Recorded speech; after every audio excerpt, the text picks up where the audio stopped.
Mayroong mga gabing mga matay di mapikit, pati ang diwa ko ay bakit di na maidli.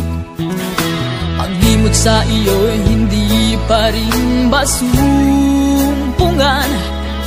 Sarili ay tinatanong, bakit nagkaganyan? Umasa ng anong tagal dahil akala ko ako na ang lahat-lahat para sa tulad mo. Malilimutan ko pa ba ang bighating ito? Ngayong tuluyan na ika'y wala sa piling ko. Ibong